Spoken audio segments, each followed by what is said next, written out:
In a perfect world, a pendulum swings forever. It keeps on swinging. But in the real world, oscillation is a tug of war between the restoring forces and the damping forces. Restoring forces tries to keep the motions alive. But this is the damped simple harmonic motions. Think of your grandfather clock. What happens here is that if we don't provide the external energy, the battle is lost within a minute.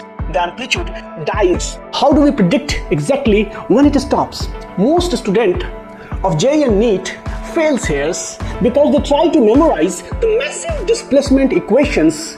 They see the math, and mastering in this lecture is the tug of war motions. We will build the fundamental equations of the damped simple harmonic motions using the concept of Newton's second law.